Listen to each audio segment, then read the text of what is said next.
Welcome to the deli counter.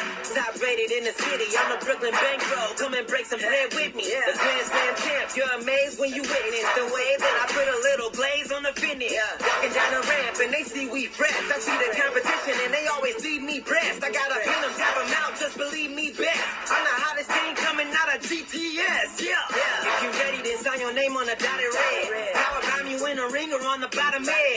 See you laying in your cotton thread. Did you with that blood out? You laying flat out. Call that your butter bread. I got that Italian pride. Give me all of the medallions I throw them back at the guys. Cause I'm coming for the titles. No copies. Let everyone in my name. Cause it's all for Tommy. Get him, Tommy. Get him, Tommy. Get him, Mr. Salami.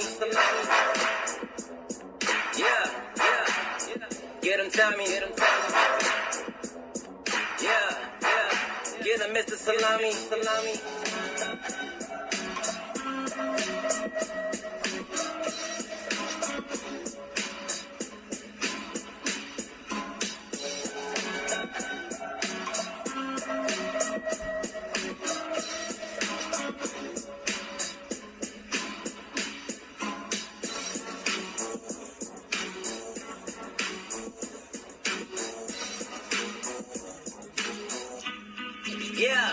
Welcome to the deli counter.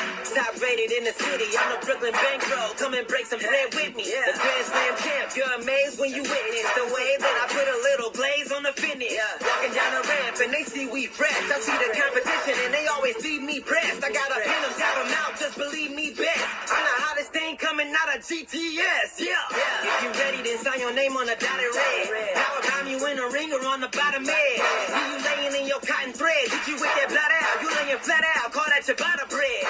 I got that Italian pride. Give me all of the medallions I throw them back at the guys. Cause I'm coming for the titles. No copies. Let everyone in my name. Cause it's all for Tommy. Get him, Tommy. Get him, Tommy. Get him, Mr. Salami. Get him, Tommy. Get him, Tommy. And you know how this goes. Wrestle, flow, yeah.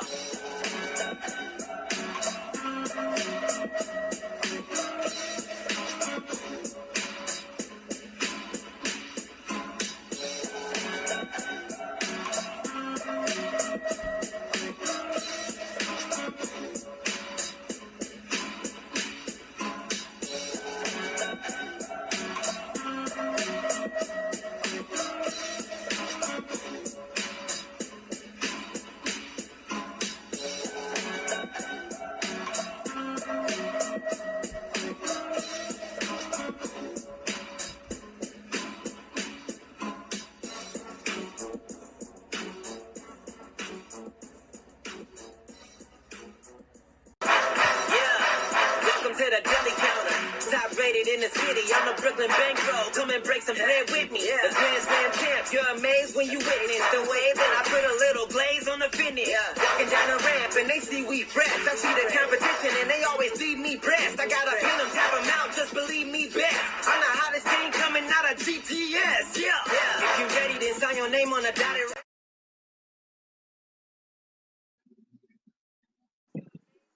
What's up, everyone? Welcome to Coaster Maniacs, and please welcome Tommy Salami. How are you doing, my friend? I'm good. How are you doing? Doing good. Let me see. Obviously, they can see us now. Somebody just screamed out, "Hey, it's Tommy!" So for any of you that does not know who Tommy is, Tommy, what is it that you do, and who are you? My name's Tommy Salami. I am a wrestler / sports entertainer on the Grimm's Toy Show wrestling channel on YouTube with over 1 million subscribers. I don't know. I should know this, but I guess I've been wrestling 4 years now, and that's what I do. I have my ups and downs. I'm a heel, I'm a face, but I always have a good time when I'm there. I love to entertain you guys. Yeah, no, we all love it. So I think for starters, I know you're good friends with Grimm. How did you get to meet him? Like, how did that come about? So I was a fan of his. I watched his videos like back on the trampoline days and like when he would do the figure videos and stuff. And but I was, in real life, well, whatever. I was, Pete Corvus is like one of my best friends in real life, and one of his good friends was DGDX. So through Pete, I met DG, and then we all became friends. And DG randomly one day he was like, "Have you ever heard of Grimm's Toy Show?" I'm like, "Yeah." I'm like, "That's the guy that plays with the fucking figures and does all the cursing and the craziness." Yeah, I watch his videos.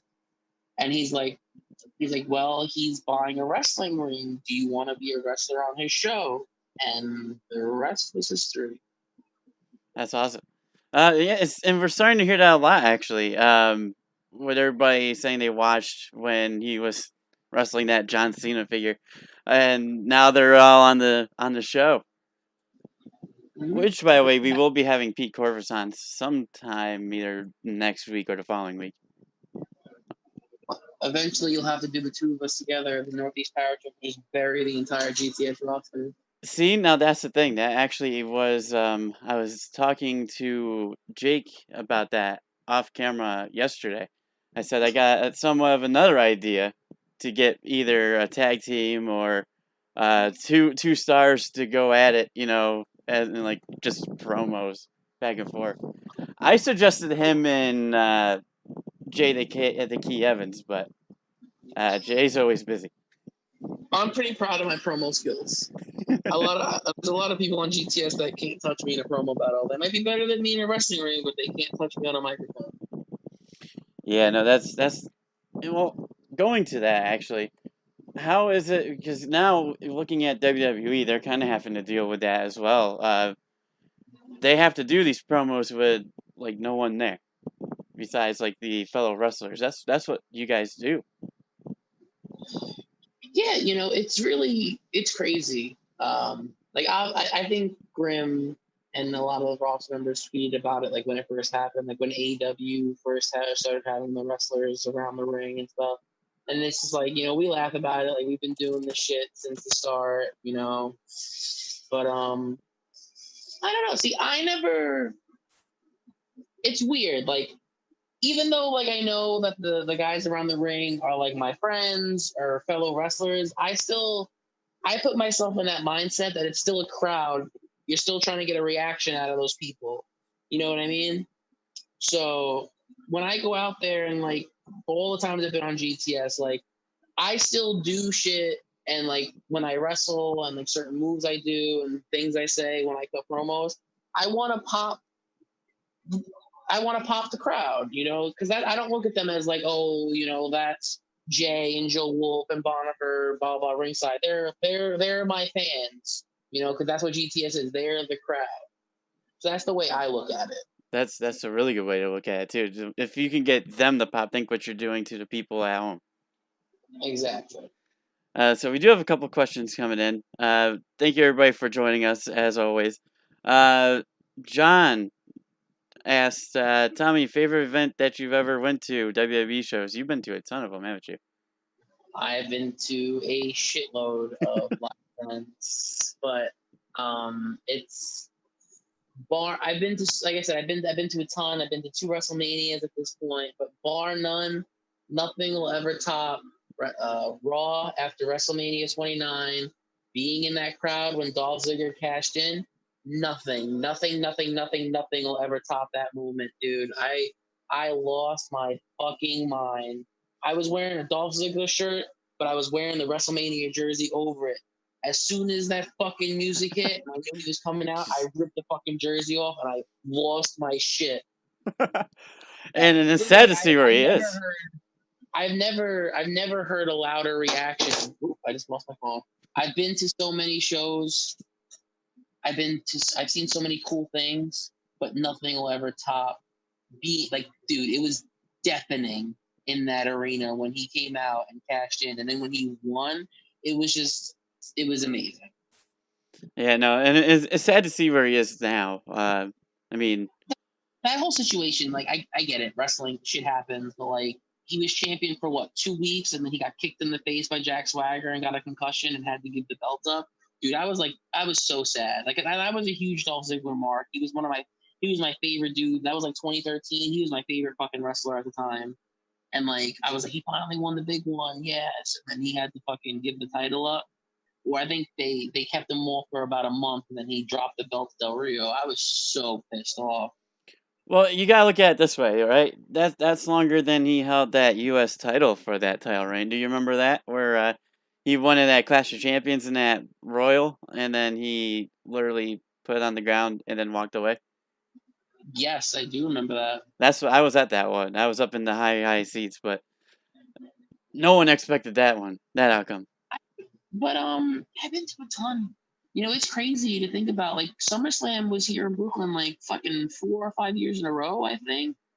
And like I've been to every NXT Takeover Brooklyn, NXT Takeover New York. I've been to all of them. I was at that very first one. Me and Ed the Ref sat. We sat on the stage basically. We had amazing seats. We were on the floor, like on the stage. And that was the night, you know, it was Jushin Thunder Liger and Tyler Breeze, Kevin Owens and Finn Balor in the ladder match. Bayley and Sasha had that amazing match. Like I've been a part of a lot of cool, in my mind, like historic moments, like in wrestling. Like having been to WrestleMania 29, I was at the last WrestleMania where the streak was intact. You know, 35. I was there when Kofi won. Like I think about all these cool things. You know, I was there when Ziggler cashed in. And that's going to that. That's the cool thing is you were at 35. I was at 35.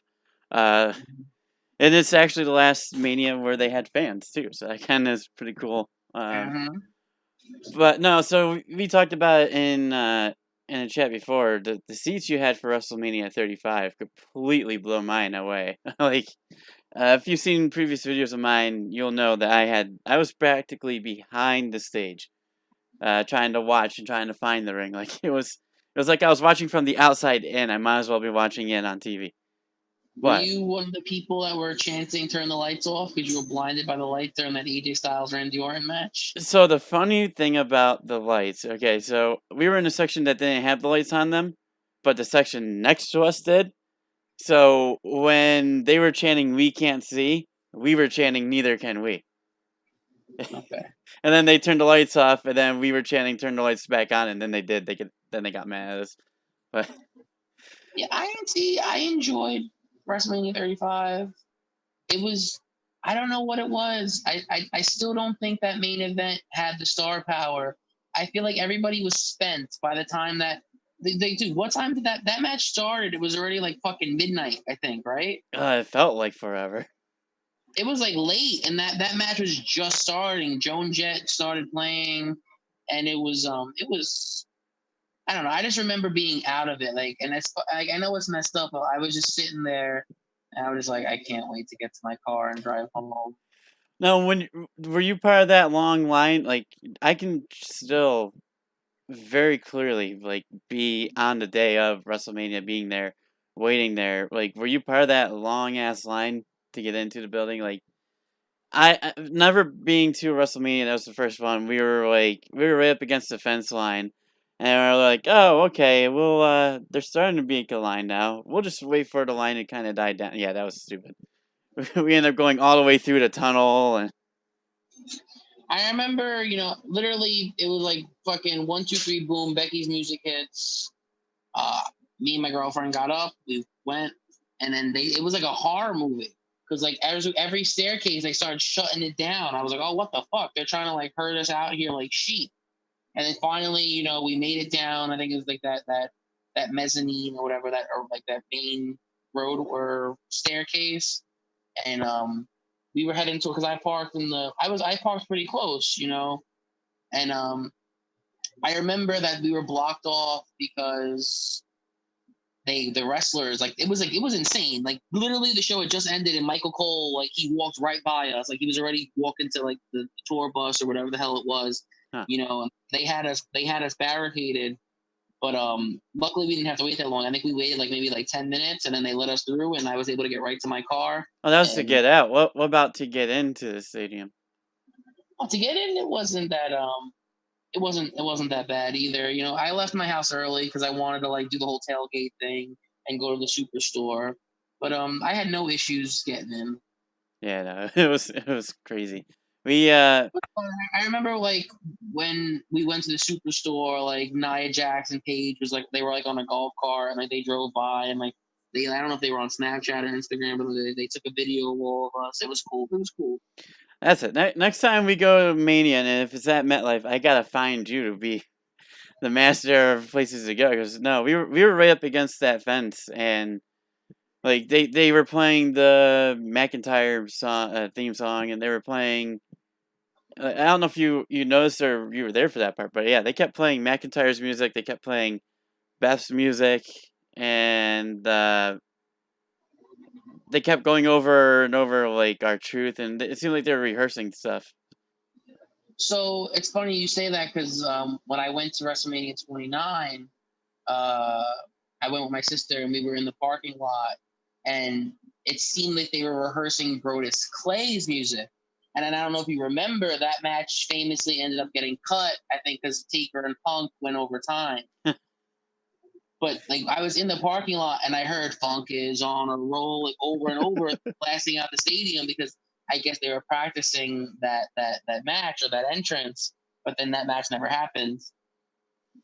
Yeah, no, that's constantly what they were doing with the Drew with the drums, and they did that for uh, Beth Phoenix and Natalia because that's when they used Bret Hart's music when Bret Hart. So all of us kind of knew. Well, I guess Bret Hart's here. Like, That's even, to me that's like one of the cool little nuances of being able to go to WrestleMania. You know what I mean? Like you were in the parking lot and you kind of got to hear, see, or think what they're rehearsing. You know, yeah, like I think that's part of the WrestleMania experience. you have our truth yelling "What's up," and everybody around us was just screaming "What's up," and he couldn't even. Well, he might have been able to hear it. We were all outside the stadium, but Yeah, you know, it's like being at a crazy freaking tailgate. Like my area was a little calm. Like I watched Grimm's vlog and he had all the crazy rowdy people going through tables and shit. yeah, I saw that. I'm like, where the hell was like? There were so many people there. There was. What's crazy is like after watching the video, I realized he wasn't that far away from me. Wow. Yeah, no, and dude, like a lot of people don't know this, but after the main event, it started downpouring. Like it was really bad rain. See, I don't remember it raining at all. That's You know, crazy. so you got that because we were starting to walk out onto the concourse and actually into the parking lot when it started raining. So you must have got out a long time before I did. Because it started. I was home like not even like to toot my own horn, but like I was home quick. Like I literally as soon as I heard whoa, me and my girlfriend got up. They started walking, you know, fucking like sheep herding, like you know, following the you know the sheep to get out of the fucking stadium. Then like we got to the parking lot, but it was blocked off because they were letting the wrestlers out. We only, like I said, we only had to wait like 10 minutes. Thank God. I got right in my fucking car and I was home within 25 minutes. And it was like, thank God. No, and I took an Uber there because I didn't want to drive through the city and do all that again because I was annoyed with the first couple days we were there. So I took an Uber there. Didn't take long. Didn't cost much. And then afterwards, I didn't quite realize that they had an Uber, specifically an Uber parking lot there. And it took so my phone died. My fiance's phone died, and we were waiting there trying to get a connection to the Ubers while our phones were dying. And then we had the rain, and then we had like, you know, it was a combination of things that snowballed. And of course, none of the taxis would take us because they were all going to the city. So I'm like, well, what if I pay you a little more? Oh, no, no, no, I'm going to the city. I'm like, eventually they let us go back up through the stadium. A security guard let us go up like part of the stadium where people don't normally go to, and brought us to the charging station. And we were able to get an Uber, but we were there until 3 a.m. That's insane. And, I and think, like I said, whenever that main event ended, I was home right the fuck after. Like, That's insane to me. 3 a.m. and there was still quite a bit of people too, besides us there. At 3 a.m., I was probably snuggled up in my bed, comfortable, waiting for Monday Night Raw the next night at Barclays. I was so pissed. I was supposed to be there too. I said this last night to Jake. I was going to be there because I've been dying to see The Undertaker again since I was little. And I thought for sure he would be at Mania, of all places that he would be at, but nope. He was on Monday Night Raw, and I ended up selling my tickets to Monday Night Raw like 2 hours before the show. And I'm like, we'll watch it on TV. It's better seats. And I told my fiance, if Taker's gonna be there, I'm gonna be pissed. And yep, he ended up being there. I'm like, God damn it. Dude, I remember being there because as soon as Elias said that, I was like, oh, here we go. Man, yeah, that's one of the regrets I have for that. But we do have another question though from Junior Duran. Tommy, who is one person you want to join DF?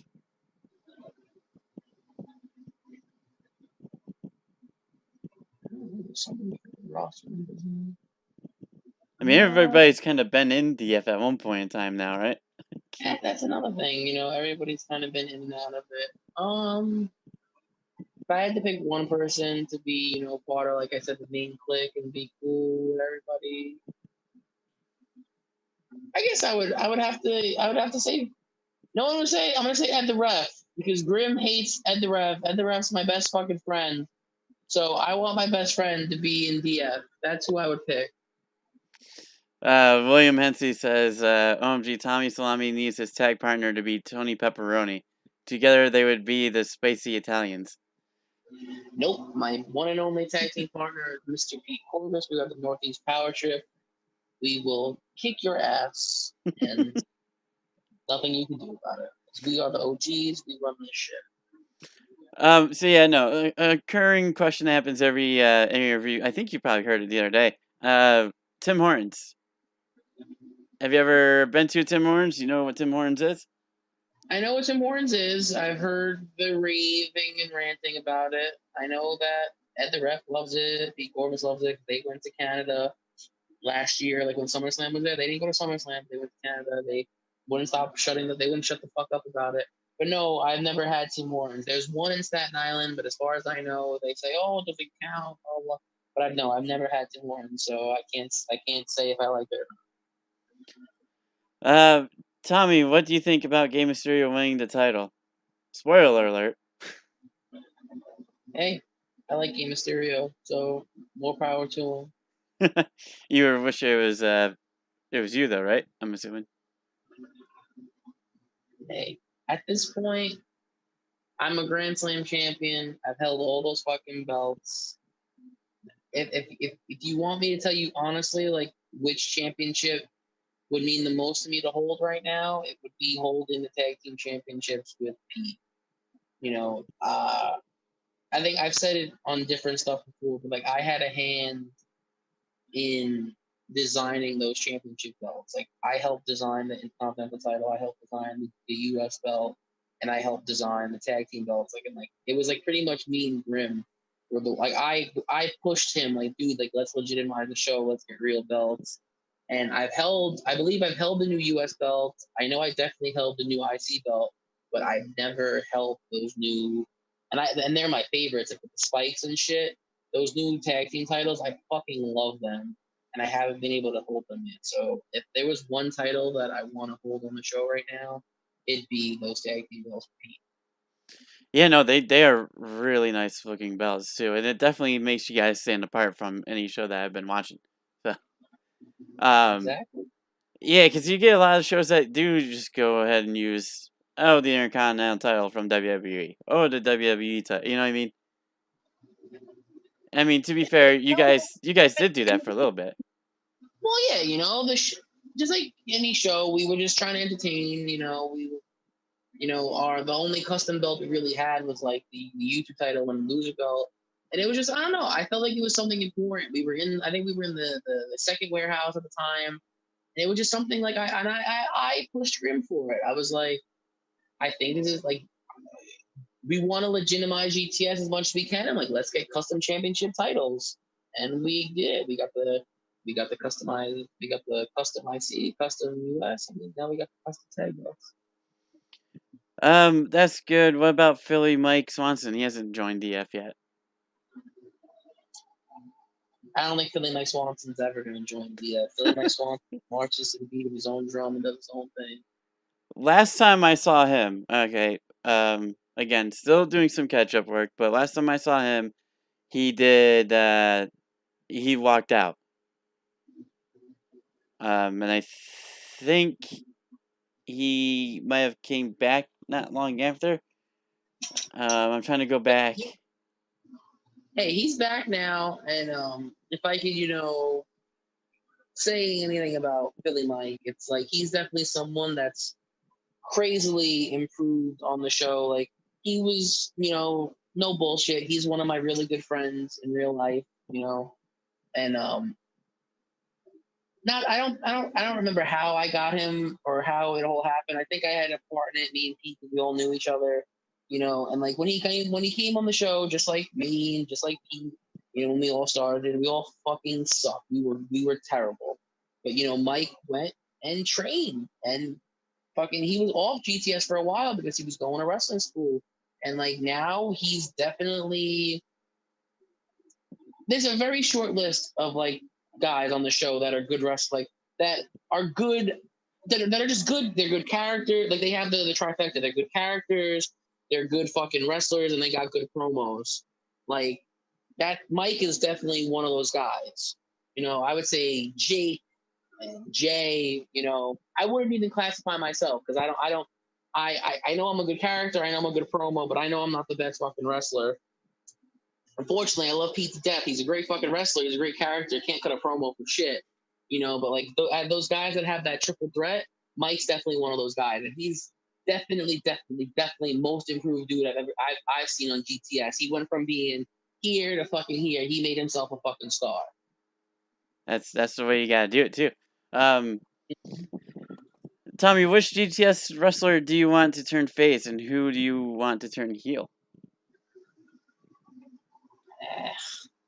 Are we even fucking heels and faces anymore anyway? But if I had to pick out of the current state of GTS, I'm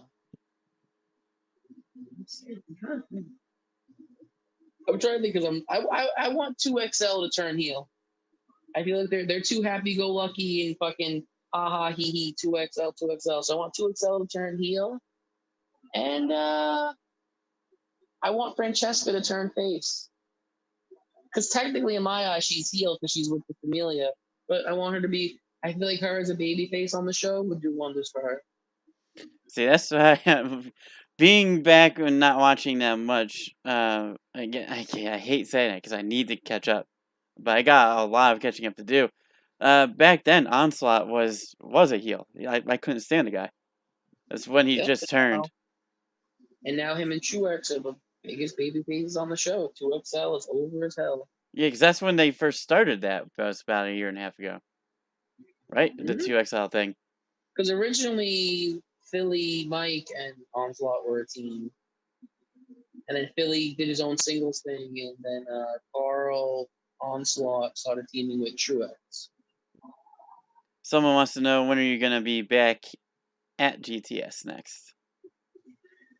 All I'm going to say is watch the videos that are coming out soon. Yeah, stay tuned. Before I said, hey, Ed the Ref's here. He wants to know how much Tommy loves Ed the Ref. Even though you're a gigantic pain in the ass sometimes, I love you, buddy. Man. YouTube cash. I think we're still good. Yeah. Tommy loved your TLC tag match at SuckerSlam 2018. Thank you very much. Yeah. If it looks weird, I keep turning to the right. It's because I got the stream on my TV and I'm looking at the questions on my TV as I'm talking to you. Yeah, no, I'm always looking down because I got my phone, same kind of deal, so I'm not like staring at the little screen there.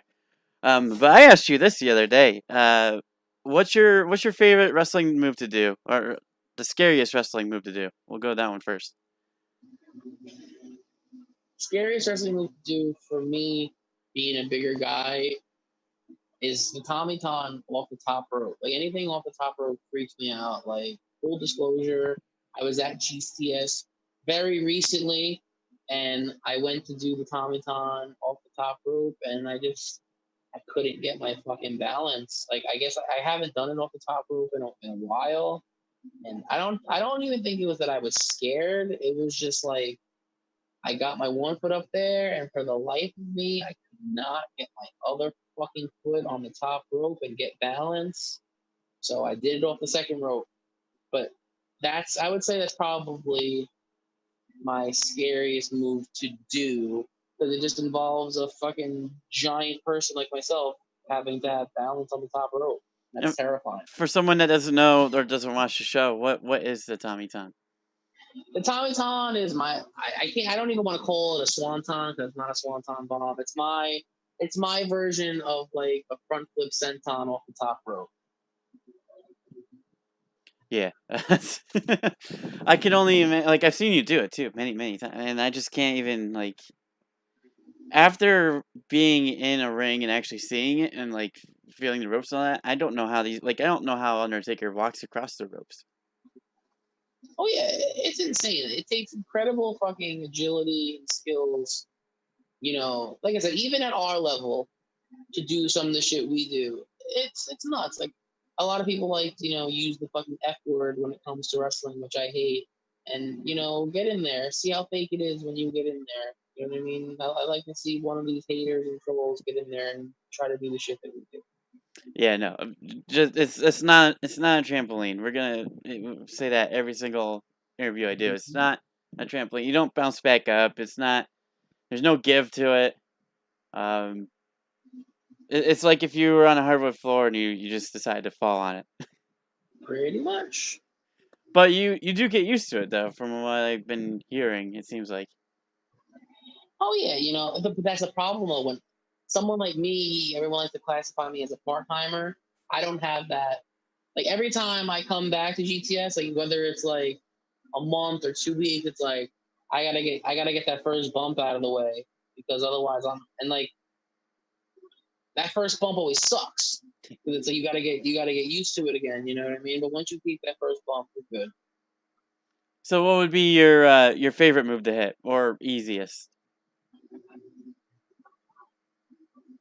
That's definitely that I would have to say it's a three-way tie between all my finishers because I love doing the RKO, I love doing the end of days, and I for sure as hell I love doing the butterfly pile driver.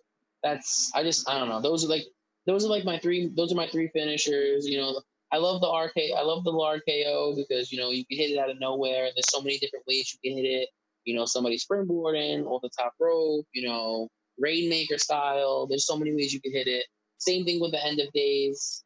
That's full disclosure. That's Joe Wolf's favorite move out of anybody in GTS. Joe Wolf's favorite move to be hit with is the end of days. He just for some reason he loves being hit with that move. And and the butterfly pile driver. I've always loved the J Driller or the Tiger Driver 98, however you want to call it. But just that double underhook, I don't know. There's just something so satisfying of doing that to somebody, and like it looks so good on camera. What about the pedigree?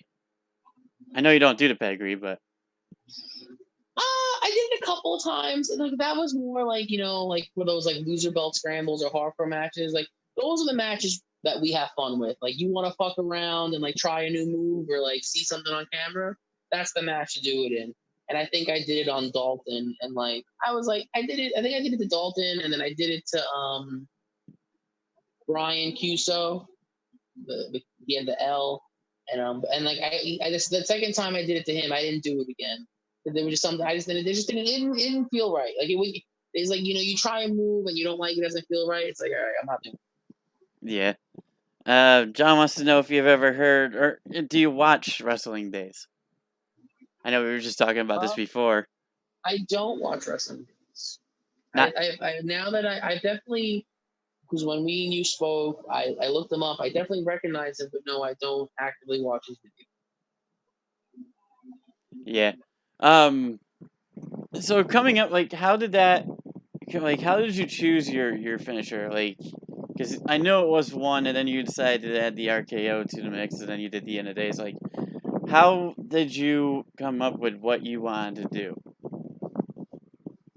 Just kind of like Um, tried it a couple times and you know what it was? So my first finisher on the show was the Butterball DDT, basically the Dirty Deeds.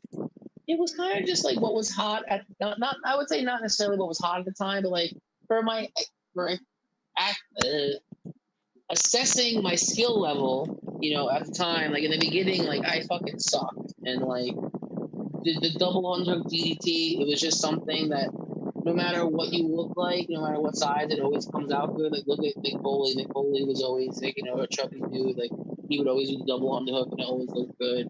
And that was my finisher for a fucking long time.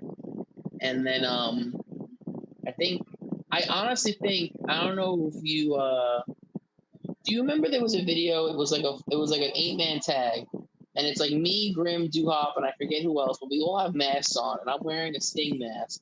And I think Grim's wearing Ultimate Warrior and Duhop's wearing something else. I think Duhop's wearing a Finn Balor. I think it was Jimmy. It was me, Jimmy, Duhop, and Grim against, I think, King's Key to Chaos at the time. It was Castle, Bonifer, Joe, and Jay. And I think just before those tapings, we were fucking around, and like Cletus was there. I was like, yo, like I want to hit an RKO.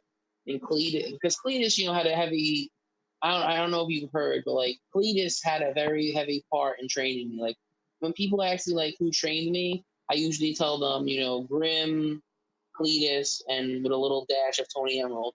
But a lot of it was Cletus and Grim. Like Cletus, and basically Cletus taught me how to do the RKO. And he's like, I was, not that I was new to all this shit, but like I was, you know what I mean? So like I didn't realize how easy of a move it is to do, And he was like, it's easy, and he showed me, and then I did it the first time in that match, and it's still one of my favorite ones I've done, because like I did it to Jay, and Jay just took the fucking, it was like a perfect fucking bump, and it was awesome. And Cletus is also the same person that got me to do the Tommy Tom. Like we were training, and like part of training is doing front flip bumps. Like he would have us do back bumps, and then he's like, okay, do a front flip bump, but it's just like you're standing on your feet and you gotta jump and fucking flip, make yourself flip. And I would tell him, I was like, dude, I'm 300 and some pounds. I'm like, I'm not doing a fucking flip. And he was like, well, we're not fucking leaving here today until you do a flip, motherfucker. And like that's just how Cletus was. And he pushed my ass, and like he's like, it's not hard. He's like, don't be scared. He's like, just fucking do it. Tuck your chin, jump and go. And then I did it, and he was like, see, was that fucking hard? He's like, now go to the top rope. I was like, excuse me? He's like, do what you just did off the top rope. And I was like, you're out of your fucking mind. And like I started doing it slowly and slowly. I did it from the middle rope, and then I did it from the top rope, and that's kind of how the Tommy Tom was created. And I got to give credit to Cletus for that too. yeah, no, I can't even imagine. I mean, I'm sure it gets easier and easier and easier and easier, but just from the outside looking in, like I can't even imagine. Um, thunderstorm, windstorm. I might have gotten too close to my fan. That's probably what you guys were hearing. Tommy, do you like KBA?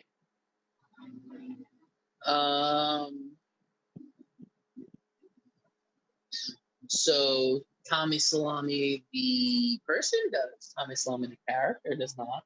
I'll say that. I'll leave it at that. Tommy, what's the worst move you've ever got done on you? Fuck.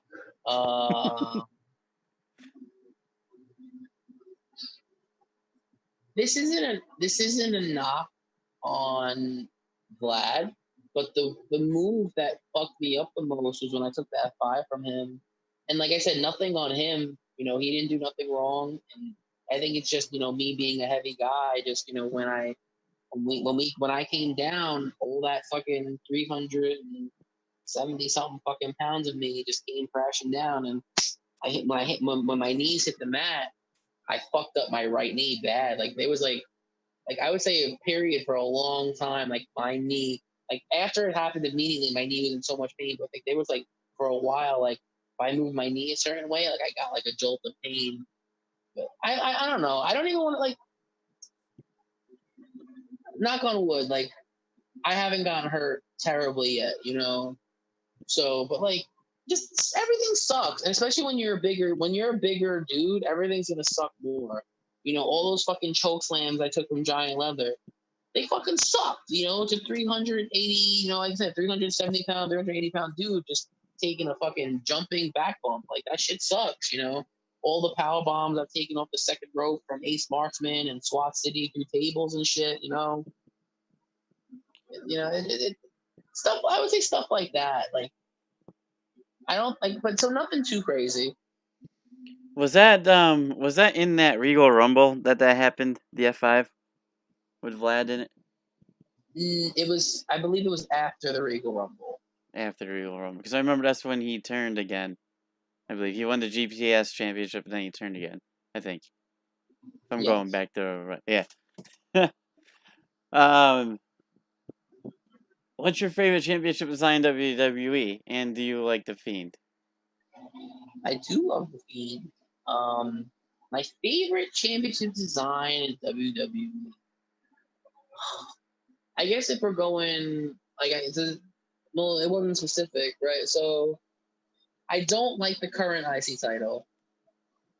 And again, I actually collect championship belts. That's one of the things I do collect. So like, I love the old, and I don't, and of course this is a belt I don't have, but I love the old the oval IC title. I love that belt. I love that design. I love the European Championship. I love the Hardcore Championship. But like, if I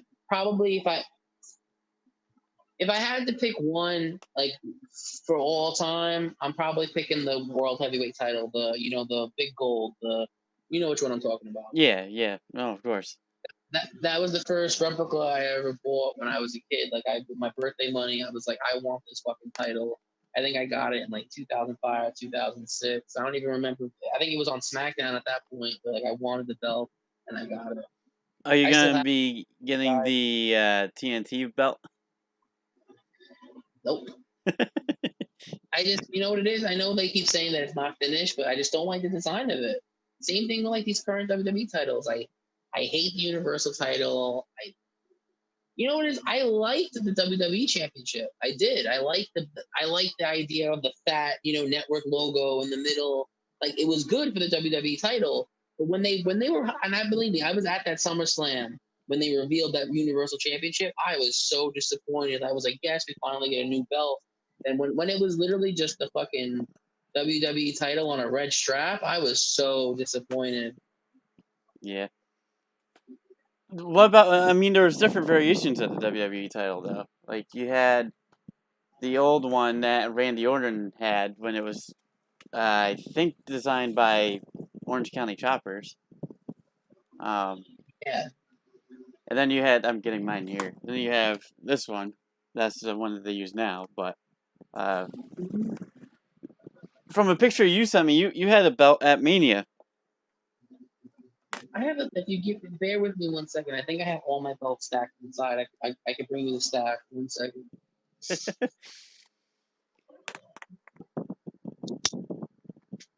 Night, everybody who are leaving. Night, sign off. Night, Monica. Thank you guys for.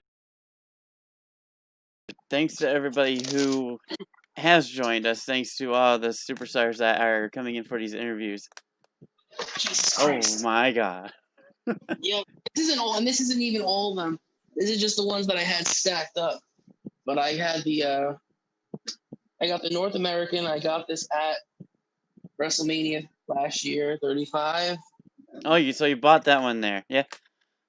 Yep, this is my Ring of Honor World Championship. This is probably one of my favorite belts. I love this stuff. It's signed by. I'm not a big signature guy, but the person I bought it from had it signed by a bunch of people. Adam Cole, Jay Lethal.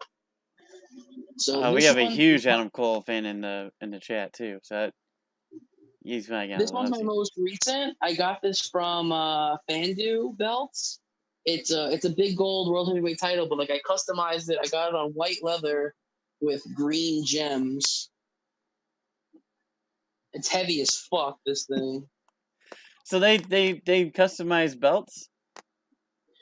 Oh, yeah, like you can pick what color gems and like what color leather you want, which is kind of cool. And what was the name again?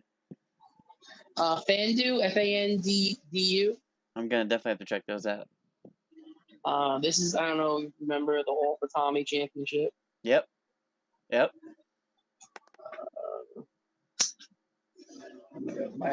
I got this from eBay. It's like, I think it's like a remake, crappy, but it's the European title.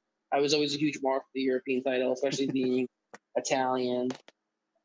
And then this, I wish it was the real version, but it's the commemorative version, and it's the it's the spinner belt. It doesn't even, like, it spins, but it doesn't spin that great. But and then I actually still have in my bedroom, which I'm not going. Like on my wall, I have my original world heavyweight title, the one I told you I bought when I was a kid. But in my bedroom, I have the old school NXT championship, the one with the fat letters. Yep. And I have the white strap into the intercontinental title before this new one, the white strap. Oh yeah.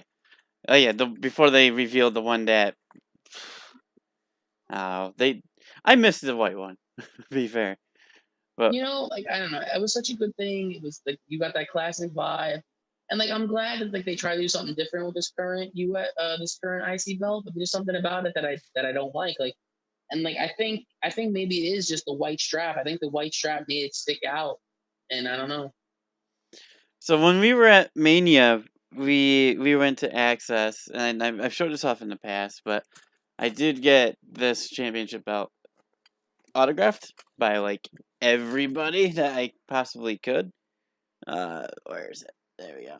So we got tons of signatures on there, and Jeff Hardy decided to like doodle on half of the strap.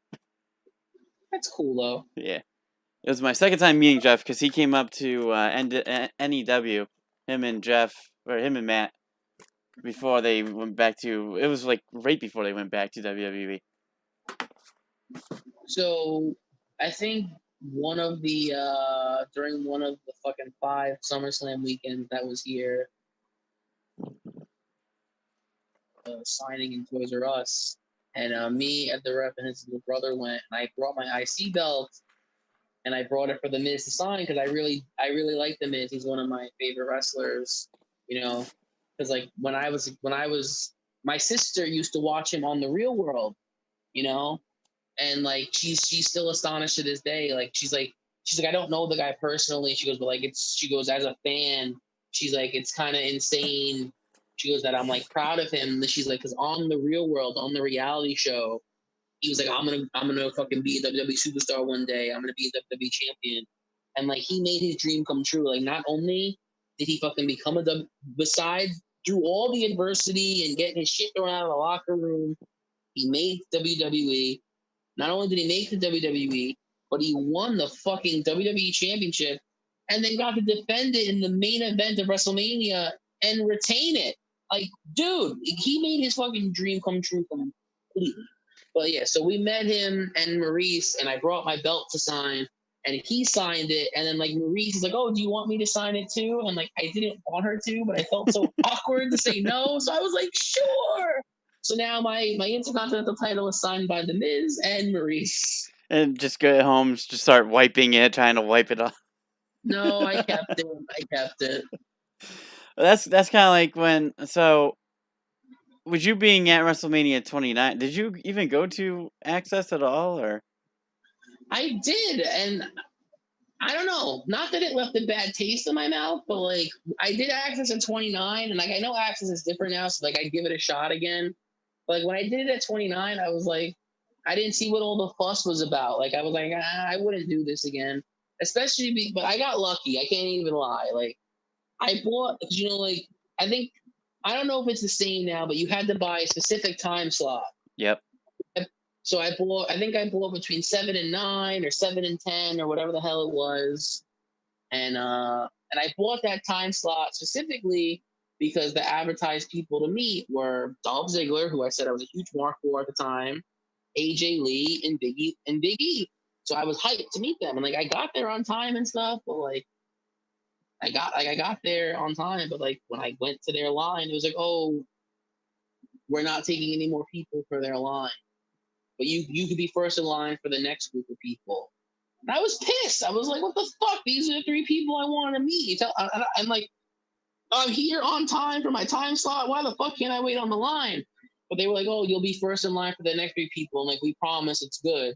And they weren't lying. But it ended up being the Shield. So like I said, it was an even trade. You know, like I said, being the Ziggler mark, I was upset like I didn't get to meet Dolph Ziggler, but I got to meet Roman, Seth, and Dean and take. I don't think I was able to take pictures with them, but I got their autographs. So with WrestleMania 35, it's still the same way. It's still the same way. Okay. Because we went there. I went to, I think I went 2 days. Yeah, 2. Because I wanted to go see a couple of people, but they advertised Kurt Angle. So I'm like, all right, I want to meet Kurt Angle. I got there. We got in his line. The guy said, hey, kind of the same thing.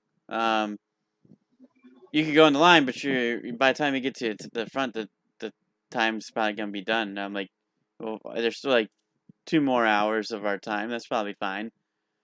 So we get halfway through the line. We notice they cut off the line, not letting anybody else in. I'm like, that's kind of weird. And yeah, midway through your time slots, everybody changes. And so what we were in line for was like Kurt Angle, and I forgot who else was there. But that's not who we got a chance to meet. We got to meet Jeff Hardy, Liv Morgan, Ruby Riott, and the Hurricane. Instead. It's not that bad. You know, you got the Hurricane and Jeff is cool, Liv Morgan. But here's the thing. So the line was cut off. Like, they weren't letting anybody in. So anybody that wanted to come see Jeff Hardy, same situation as you, they were not able to get into the line. And there was like a bunch of cosplayers and everything dressed up like him and everything. That's the shitty thing about it, and that's why I probably wouldn't do Access anymore. Like, did I have fun at 29? I had a lot of fucking fun. I was what was I don't know, whatever. I was still young at the time, like, and you know, I had my world heavyweight title like a mark, walk around, you know, dumb little kid, you know, and like I got to meet at the time. I met Brad Maddox. He was I think he was still doing that GM role or whatever, but like he was one of like the photo op people. Like he was in a specific area. And like I went up on like the little stage, and he was cool. Like he was playing up the heel gimmick. Like he took my title off my shoulder, he put it on his shoulder, and he was like, "Now we can take the picture." And like that's the picture is like us taking the picture, but he's got my world heavyweight title across his shoulder. And then like he wouldn't give it back. Like it was fun shit. Like he was like, "Okay, go along now." And like he took a picture with like 2 more fans with my title around his shoulder. But that's a little different than now though, because so I was a little disappointed to get Liv and, well, not Liv, to get the Hurricane and Jeff, only because I met them already. So I already had their autographs and everything. But the Hurricane one was cool because I met, he was like the first superstar I've ever met when I was about 12 years ago. So I did a before and after, and I shared it on Twitter, and he liked it. But the Jeff Hardy thing, it was only like 4 years ago I met him at NEW when he was up here and did the thing at the baseball stadium. So it's like I just met him, but I wanted Kurt Angle, but you know. Yeah, it's just like, you know, it is. That's what I feel like. I feel like with Access, it's very hit and miss or give and take. It's like I said, you know, I did it once, had fun, but I wouldn't do it again. And the thing is too, so the next day, we're like, right, we know what happens now. We know people switch out. We want to meet Finn Balor. Because he was the one that was there. And it was the same day that the Hall of Fame was going on. Okay. Pretty much the same time. So, in the actual Access, we're mainly NXT people. So we were like, we didn't really watch NXT that much. So we're like, okay, cool. Let's try to find Finn Balor. And of course, he wasn't in the first 2 hours. So the first 2 hours, we just started walking around, and I think that's the day we ran into Grimm as well, which was pretty cool. He super kicked somebody in the WrestleMania ring. It was it was really fun to see. But no, and then because they don't tell you in advance, like no one's gonna know where they are. But we finally found the line that Finn was in. Oh my god, everybody just ran to him, and to a point where they had to block off the line before the line because they knew how much people were just running to them. And but the sucky part was he was one of the ones that were doing the photo ops, and if it was definitely not like what you described with Brad.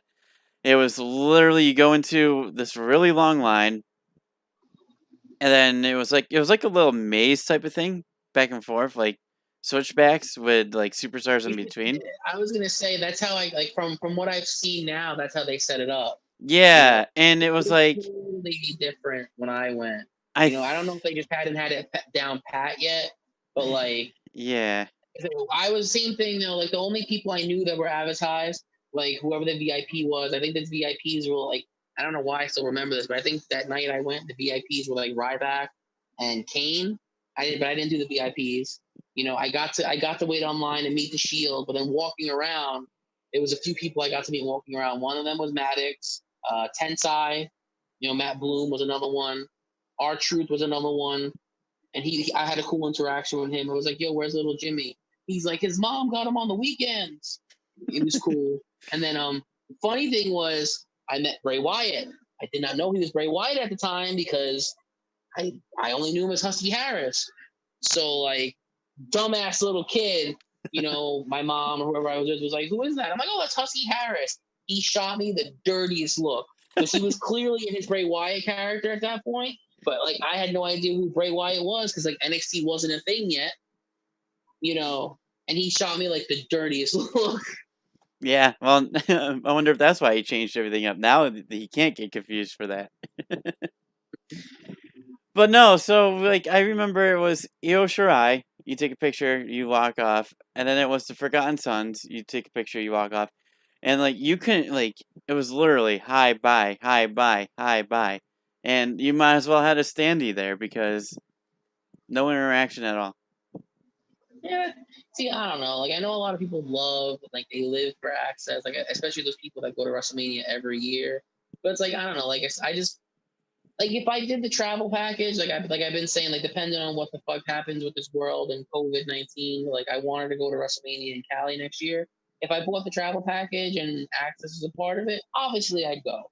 But, like, if for whatever reason WrestleMania was here in New York again, I would do the same thing I did. I would buy my NXT tickets, my Raw tickets, my fucking WrestleMania tickets. I would not buy access tickets because I feel like there's no need. I bought my Mania tickets well in advance. Same thing. I bought mine on a pre-sale. Yeah, I mean like I should have known that they weren't gonna be great seats, considering for 2 tickets, it came to a total of like $200 for us both to get tickets.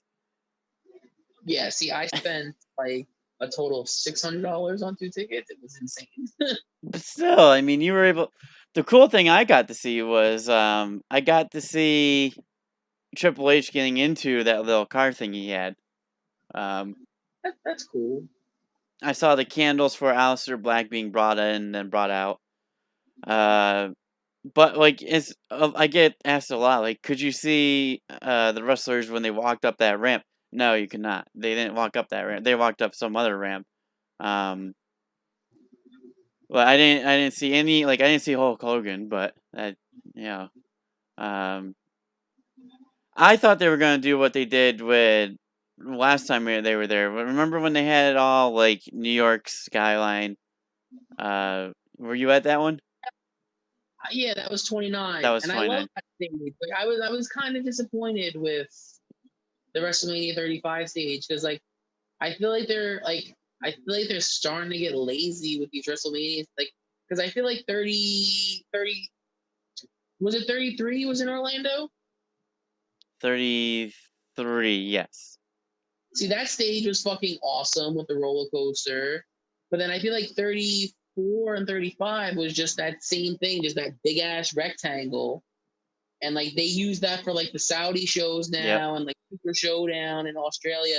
They just use that giant fucking rectangle TV. It's like, I don't know. Like I saw, like I don't know how true it was though, but the concept art for what the stage was gonna look like for this WrestleMania with the pirate ship and everything, it looked like it was gonna be fucking awesome. I don't know. Yeah, I must have not. Well, I might have seen. I don't know. Yeah, like I said, I was very disappointed that they didn't make the stage, because if they did the stage like they did in 29, we would have been fine. Like we would have like this. You would have been able to see.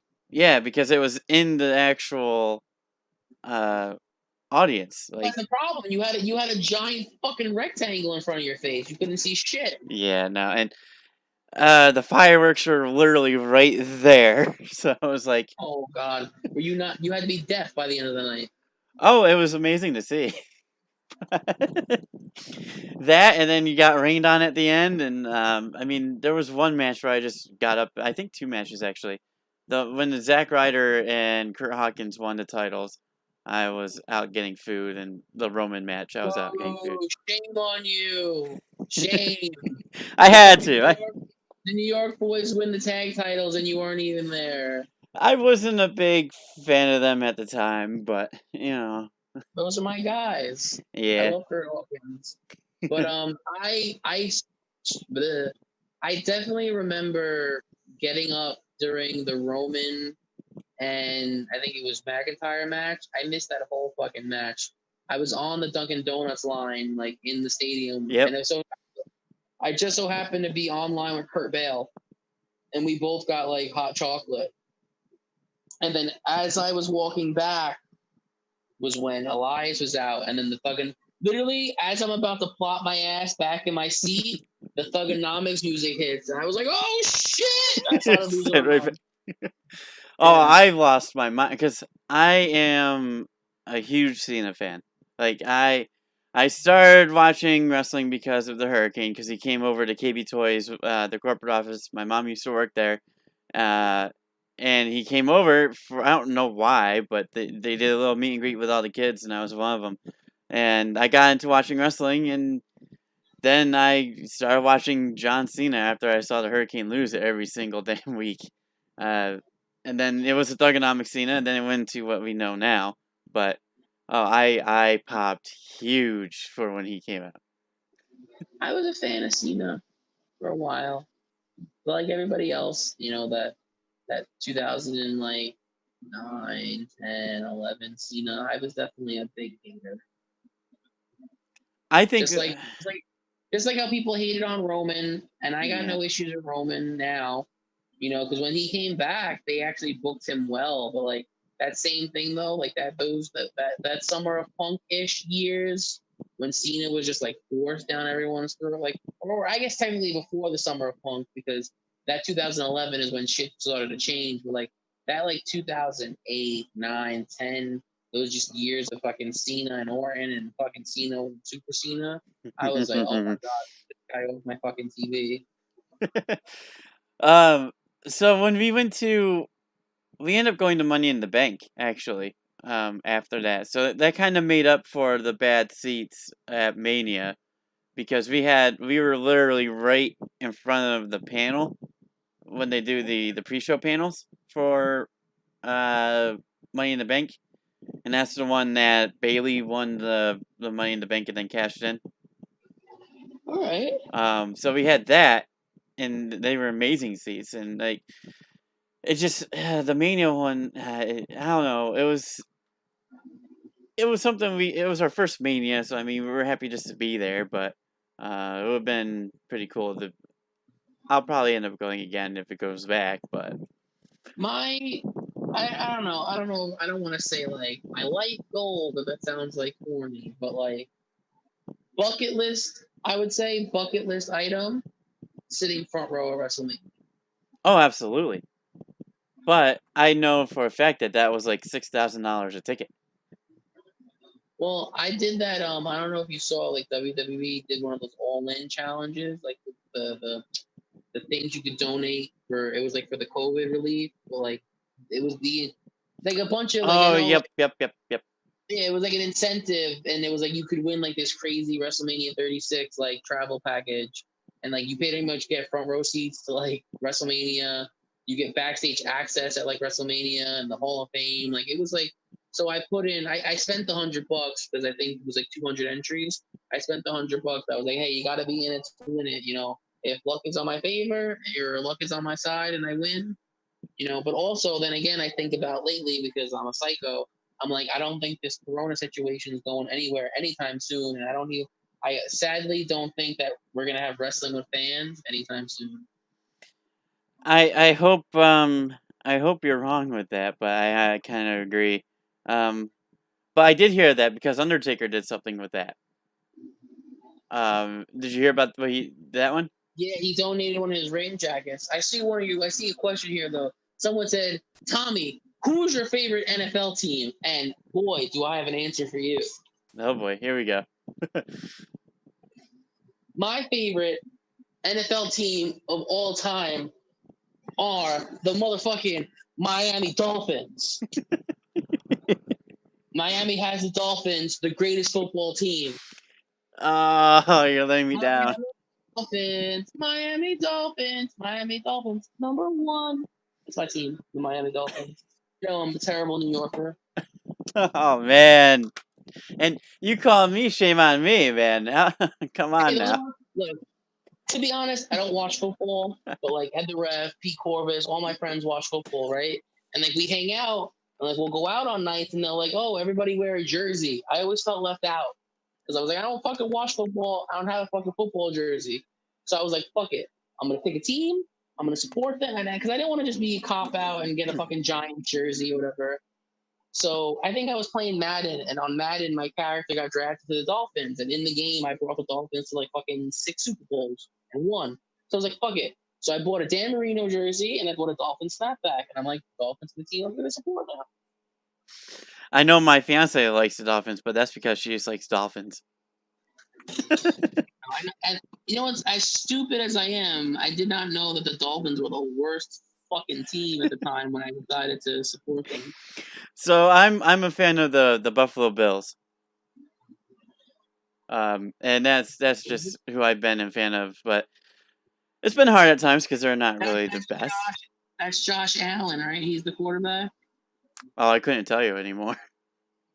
Oh, I'm saying, yeah. I think I know, but I probably know more than you just because I play this stupid game. But yeah, you got Josh Allen. I mean, I went to their game. I think the last game I went to was 2 years ago. Now I think it's still in 2 years, but they were supposed to face the Dolphins. I think at that game, or they did. I don't remember. I know they faced the Jaguars when I went there once, the Colts, and I think that. So I think I went to 3 of them. I've been to one NFL game, and it was a Jets game. I couldn't tell you who they faced. I was little, and it was freezing cold, and the guy behind me puked because he was drunk. So. Well, that's another thing then. Have you ever had any experiences like that at a wrestling show? Like not just fans around you or make it unenjoyable?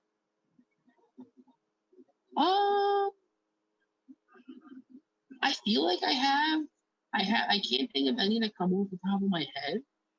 But I feel like me, because I usually go to shows with like, okay, so I don't know. I was thinking WWE, but something just popped in my head. I've definitely had bad experiences at independent shows. People get drunk and people are fucking douchebags. But I don't know. I don't think anything in WWE shows, but like I usually go to indie shows. Like it's me at the ref, his little brother, Pete Corvus. And I remember one indie show one time. It was these fucking like hipsters, dude, and they were just being dicks for no reason, like talking shit. They were throwing their empty beer cups at like people, like other fans, just throwing them in the air, littering, like just being dicks for no reason. And like I think one of them did something to Tommy Dreamer. It was a 2-night show, I think. And I think night 1 they did something to Tommy Dreamer. So night 2 they had the same seats, and like Dreamer, I think before the show started, recognized them. So when he made his entrance, he had a full mouth of water, and when he walked by them, he gave them the fucking mist and spit all over them. That's so great. Everybody popped. The only time I had was for Clash of Champions. I was trying to film a little bit, and I had this. I think he was drunk too, like right behind me, just like screaming the whole time. Everybody in the section was just staring at him half the time. But that was a show where the Bludgeon Brothers. I don't think they debuted. I think they were already a thing. But remember when Daniel Bryan and Shane McMahon both refereed a match? Yes, I want to And say. then Daniel Bryan took his first bump back. Yes. That's the one that I was at. See, And I don't think I had any bad like at WWE shows, because at WWE shows I always try to make it fun. Like it's funny. Like how many times I've been sitting in front or behind little kids that are cheering for Roman Reigns or cheering for John Cena, and there's me and have the ref, boo, Roman, you suck, and like the little kid turn around to you and give you like a dirty look. Like I do it for fun, and like I try to make shit inclusive and be fun. Like I've had great experiences at WWE shows, and one of the coolest ones I think was that last year that SummerSlam was in Brooklyn. I think I bought like the seat package or whatever, so I had the same seats for the whole thing. Yeah, so my NXT it didn't include NXT for some reason, but my SummerSlam tickets, I think my SummerSlam tickets, my Raw tickets, and my SmackDown tickets were all the same. But my NXT tickets I bought separately. And but the father and son that had the same seats next to me did the same thing. They had travel packages, and they not only, number one, they came from Australia, right? And then at some point, I don't know if it was during SummerSlam or during Raw. I think it was during Raw, and I think I was either with Ed the Ref or I was with his little brother. I don't remember. But long story short, the father leans over to me and he was like, "Hey mate, are you Tommy Salami from GTS?" He's like, "My son recognizes you," and I was like, "Holy shit!" Like that was like, it was like so cool. Like like a father and son from fucking Australia who I sat next to for 3 nights fucking recognized me. You know what I mean? So and that was cool. I talked to the kid, I took pictures with him, and like since I knew that like the next day was SmackDown and that would be the last time I assume I would see them, I made sure I brought the kid like a little like a care package of stuff. I gave him like a bunch of my stickers. I gave him a Tommy Salami shirt, and I signed an autograph for him as like a little, like pretty much thanks for saying what's up to me and like being a fan from Australia.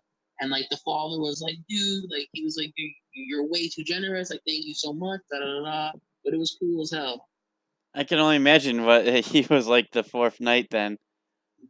Sitting next to you, being like, he was still shy. Little kids are shy, but it was cool.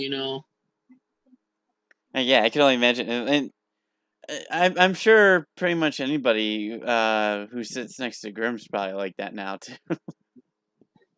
The first time I experienced it with Grimm, and I remember he took me, or he had extra tickets to SmackDown, and he's like first to claim it, and I think me and Ed the Ref were the first 2 people to claim it. So I sat with Grimm. It was me, Grimm, Wampus, and Attack Slug, and then Ed the Ref sat with the Ninja Twins and Doo-Hop. But dude, it probably looked like Access. We had a line of kids waiting on the stairs to take pictures with me, Grimm, Attack Slug, and Wampus. It was fucking nuts. And like weirdly, so one of the kids that was in line waiting to take a picture with us just so happened to be Vlad. Really?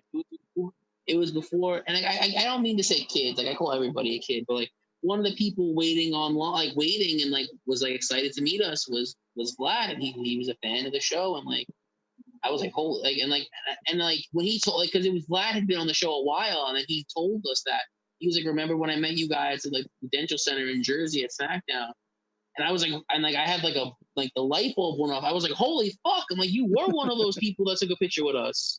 Yeah, here it is. Like, You know? but going back to GTS here, where did All for Tommy come from? Like, who My came up? heel turn,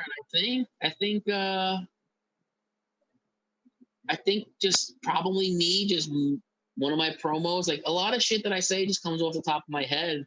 And then because Grim would always say "eat it, yeah," and I think I was just like, "Yeah, you got eat it, yeah, blah blah. I got 3 weeks for you, all for Tommy," and then that was it. It took off. Yeah, because I mean, you guys were like always DF, and then there was like a little, I don't know, was it a turn, fully a turn, or just like, yeah, kind of. I straight up turned. I because I rewatched that video not too long ago. Me and Bonifer were the tag team champions, and we had a match against Cletus and somebody I don't remember. And then after the match, we got attacked by I don't remember. I think we were getting attacked by like Joe Wolf and somebody else or whatever. And then Pete comes in and like makes the save. And then like he sticks his hand out, and Grim's like, "Don't shake his hand, don't shake his hand." Like I kind of looked Yep. at the camera, I shook Pete's hand, and then Grim comes in, and for whatever reason, I just felt like it was right. You know, they Bonifer and Pete attacked Grim, and then I hit him with a super kick, and that was like a full on heel turn. I And remember then, and that. I think that, truthfully, I think that all happened on the fly, which is crazy. Really. It's just that that's how some shit happens. Like sometimes like it's gold. Like and if it wasn't good, Grim would have called cut. But, like he liked it and we went with it, and then I became a heel, and I had that feud with Grim that summer in the warehouse. With the pay-per-views and stuff, which was awesome. So there's another question for you. Going back to, I think it's NXT. Yeah. Thoughts on Adam Cole, and who do you think will be the next champion? I love Adam Cole. I was a fan of his before WWE. I was there the night that he fucking debuted in NXT. I was there with my then girlfriend at the time, and like she didn't understand why I was marking out. She watched WWE, but she wasn't a big indie person. She didn't understand. And like when I saw Kyle O'Reilly and Bobby Fish come out, and then I saw this fucking long-haired motherfucker running through the crowd. I was like, "Holy shit!" I'm like, "He's fucking here! He's fucking here!" And like, she didn't understand like why I was so hyped. And I'm like, "It's fucking Adam Cole, blah blah blah." And like when he did the fucking baby, like when he went to the top of the stage, I lost my shit. And like, I really do like Adam Cole. I honestly do hope he stays with WWE. I hope he wins the title in 2 weeks. I don't want him to lose I really don't want him to lose the NXT title. It's nothing against Keith Lee. I love Keith Lee as well. It's just, I'm not a big fan of dual champions unless it makes sense. Yeah. So like, even though like, I don't like, I'll give, I don't know, like Bailey and Sasha right now, and Bailey being a dual champ, it's like, okay, they don't have many women's tag teams. I'll let it slide. So she's a dual champ. But like, I don't know. I don't like the idea that someone's walking out of that match on NXT as a dual champion. Like there's only 2 titles on NXT, like North American and the NXT World title. So like you're gonna have both major titles on the show. It's like, I don't know. It's like a weird thing. But if I had to pick somebody, if you're saying like who I think should be the next guy to like take the mantle from Adam Cole and to like put and like, I don't know. I guess this is personal. This is personally based on me. Like if they called Adam Cole up and you needed somebody new to be the face of NXT, I think the go-to guy is gonna be Keith Lee. But personally, if it was up to me, somebody that I really enjoy and I think at least deserves a North American title is Damian Priest. I like Damian Priest. I liked him when he was Punisher Martinez on the Indies. I like his gimmick on NXT. He's a good fucking wrestler. So like I at least want to see Damian Priest get if Keith Lee's gonna get that push to the world title, I want to see Damian Priest get that push to the North American title. What about what about Killian Cross? I'm probably gonna get a lot of flack for this, but I didn't know much about him when he was Killer Cross on the Indies. I didn't really watch him on the Indies. I didn't watch him on Impact. So I don't know much about him. So like I'm gonna watch him in NXT and see if I become a fan or not. Like it's crazy, but I know more about Scarlett than I do about him. Like because all the Scarlett stuff that she was doing on Impact when she was in Impact went viral, so it was all over the place. So like I know more about her than I know about Cross. Yeah, no, I didn't really know much about like that whole entrance thing. Oh, it's dope as hell. But do I fully understand the gimmick yet? No.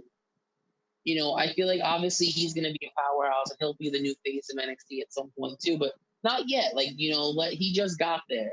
Like, if you're going to give Keith Lee the belt, give Keith Lee the belt, But I feel like Karrion Kross will probably at least take the North American title away from Keith Lee because Keith Lee broke the hourglass.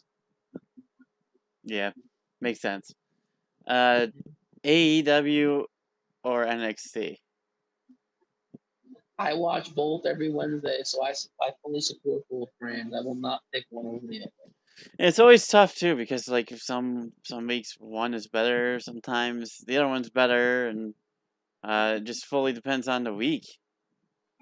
I mean, if this answers the question, what do I watch first? I watch AEW first because just I don't know their environment and like the environment of having like the wrestlers ringside and not jobber. Like I don't mean to say jobbers, but like AEW puts the main roster talent basically ringside, whereas like WWE and NXT put the brand new trainees who you don't know as the crowd.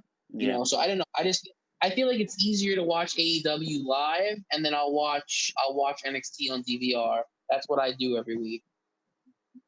Yeah. Now going back to GTS again. Some of the stuff you guys do are completely insane. Like firework matches, light tubes getting thrown off truck. Not me. Not you, but you did have skewers in your head. Okay, true. You know what it was? That was on a live event, and like I said, fuck it. I was like, I agreed to do it. I wanted, and it got the pop that I wanted. We were the most over match of the night on that show. The match after us was a hard. This is the thing though, people don't realize. Like when Grim does these shows, like they let him book his own match, and we were having a hardcore match, but I think the main event of the show was like a hardcore match. And then after, I took the skewers and I was bleeding and stuff, they were like, you guys kind of pigeonholed us there. Like, you guys did your hardcore match. Meanwhile, we were the main event. And like I don't think they were mad, but they were just like, they kind of said to me and Grim, they were like, you stole our thunder, but like, it is what it is, Like you got to go out there and I guess prove yourself to be better than us. I don't know. It just makes them have to make them prove that they're better. Yeah. There shouldn't have been two hardcore matches booked on the same show, but whatever. But like I said, that's because people like when these promoters let Grim book his own match, they should know by now. But whatever. And like I don't know. I had fun in that match, even though I had to wrestle Jimmy Controversy. But at least I got to wrestle Grim too. So. Well, I think so. You took the skewers, and I'm sure that probably didn't feel too good.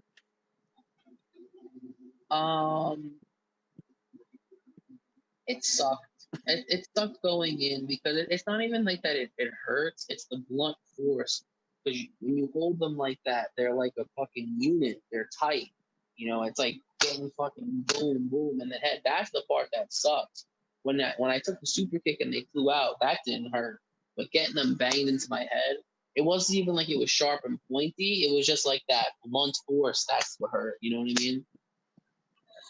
Whose idea was that? Was that like to be like, oh yeah, we got skewers. Let's use that. That was literally exactly how it happened. Grim was like, I got skewers. You want to take skewers? I was like, sure. Why not? That was it. That's awesome.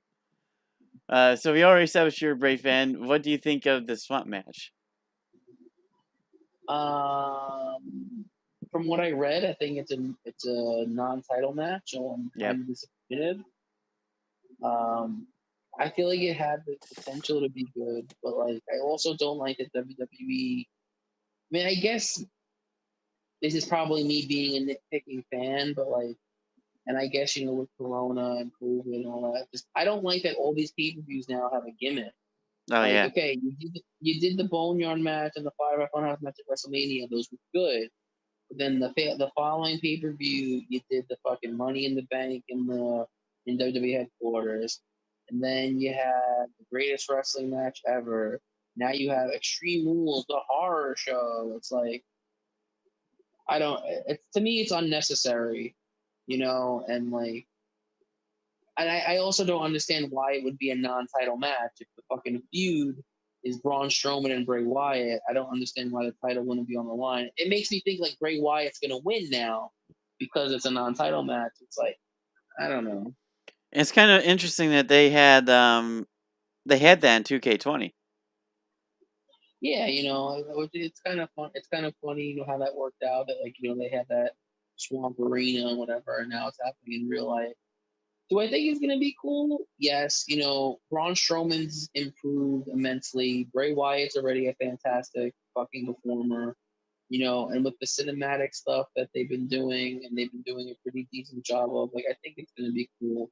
I hope it lives up to the hype.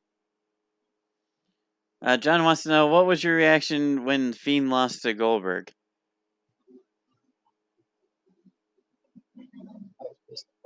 I was, was I surprised? No, but I was fucking aggravated. Like, unnecessary. It's like that Goldberg didn't need a win over the coolest character we've had in 20 fucking years. You know what I mean?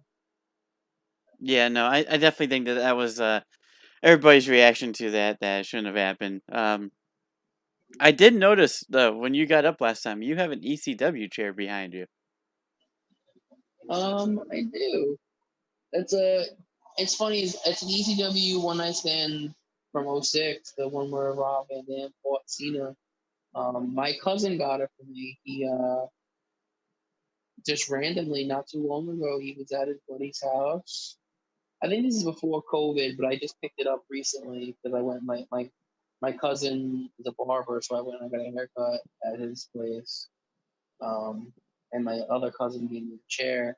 But he was at his buddy's house, and his buddy was getting rid of shit. And one of the things he was getting rid of was this chair. And he's like, "Yo, don't throw that out." He goes, "I'll give it to my cousin." So my cousin John Paul, he took it, he sanitized it, and then when I went to get a haircut, he gave it to me. Wow, that's incredible. That I was gonna ask if you were there at that ECW. No, I was not. I was there. I watched it live on pay-per-view. I mean, the chair's a little banged up. It's definitely not in 100% condition. It's missing a peg on the bottom. It's definitely got some cigarette burns, but it's still cool. I think the scars that the chair has makes it that much more cooler that it's an ECW chair. Who do you want to face? Like, if you had a choice between any promotion at any, it doesn't even have to be. It could be dead or alive. Who would your dream opponent be? That's always a tough one for me. Like, there's so many people. Like, I feel like obvious cop out answers, is like Undertaker, Stone Cold. Those are my fucking, those are like my people. But like,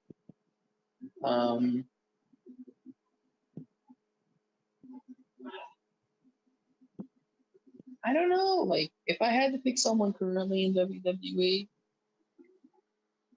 that's the thing. It's rough, dude. It's a tough one for me. For some reason, the name, because I keep trying to think about it, but the name I just keep hearing in my mind right now is MJF. MJF. For some reason, obviously you got the GTS history there and stuff. I don't know.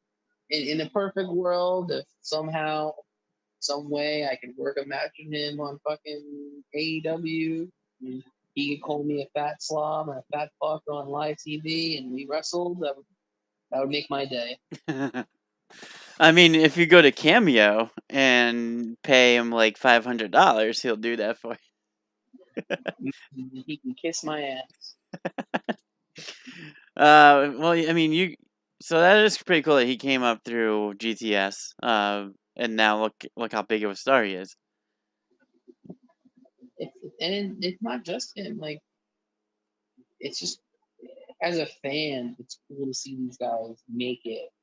Like Kurt Hawkins, for example, coming back. You know, when he got when he got fired, he was like the champion of our local promotion here in Brooklyn for like ever.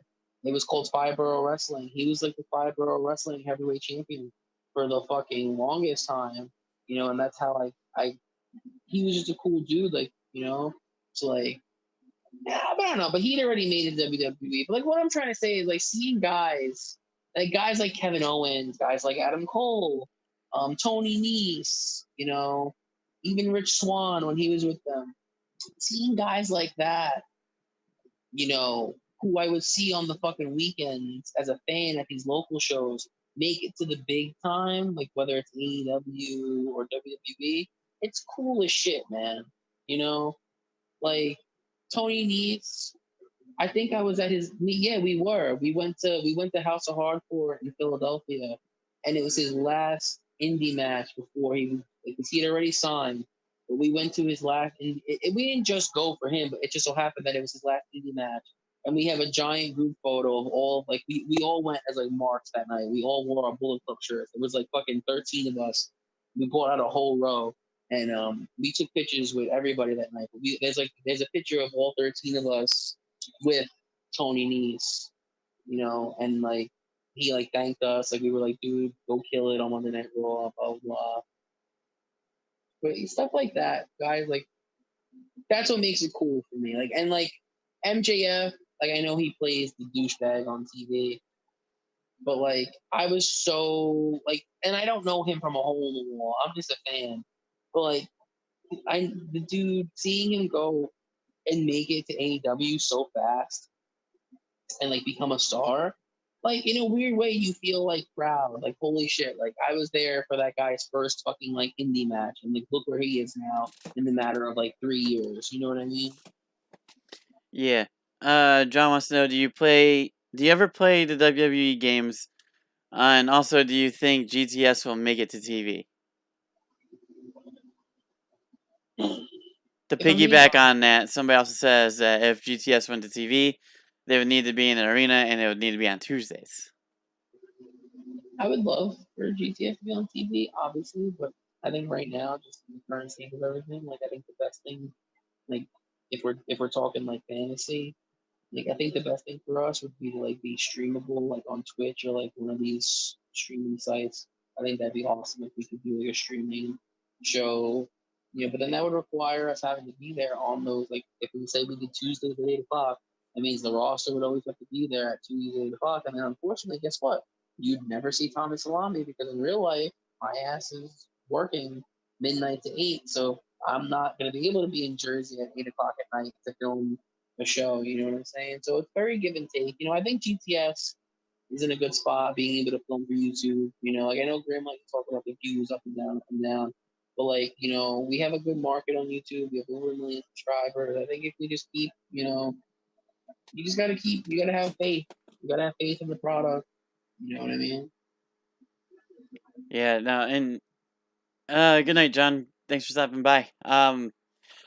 No, that's what it's all about, man. And they will come. Like I can see you guys getting hella huge. Like if not going to a certain day or anything, because then, like you said, you won't get certain people, and life happens. But um, I like where the current state is. I mean, I've been watching the last couple of videos, and I mean, you guys definitely like you guys now have an entranceway now.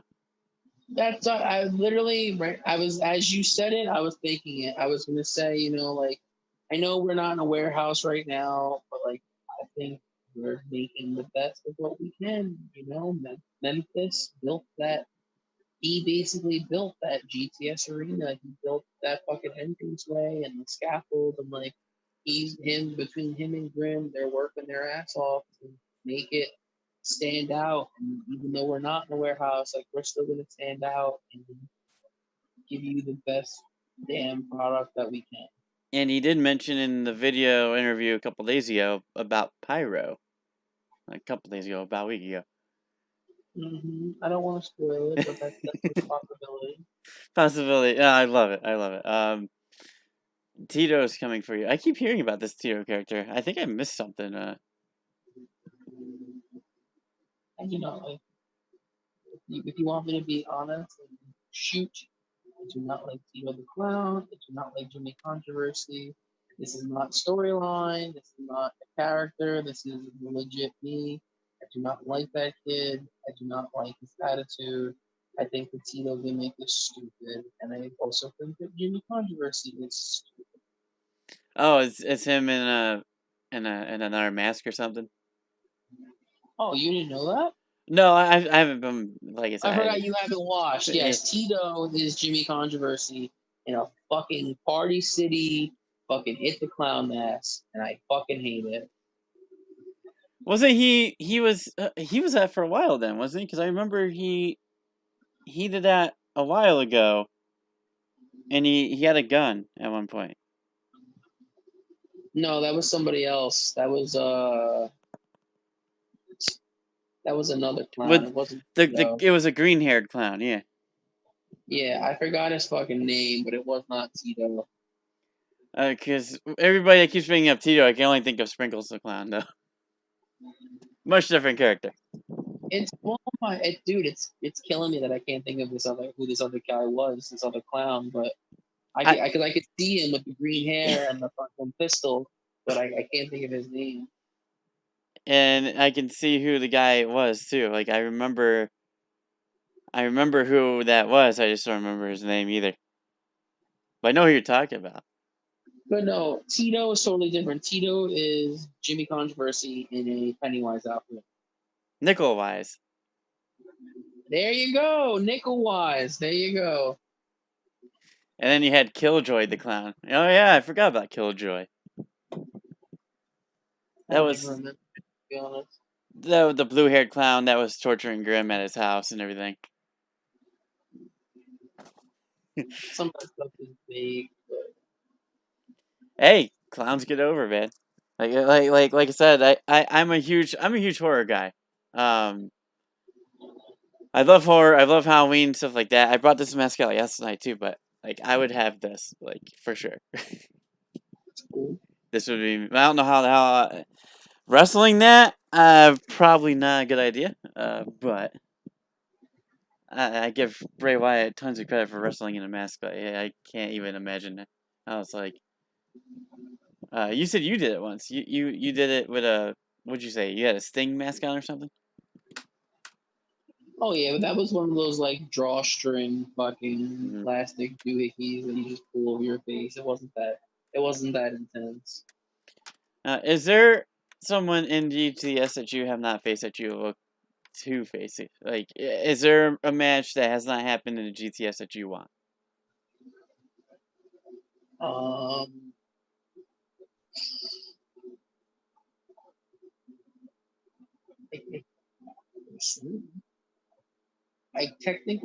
like something I've been talking about recently, and I don't know why I want to, but I do. And I have faced him once, but it was very fast. But I actually want to like do something with this person, and I want to wrestle KBA. ABA? Kid Badass. Yeah. I don't know. It was something I was like, if I'm being honest, just regular me had a character. I like him. I think he has a lot of potential.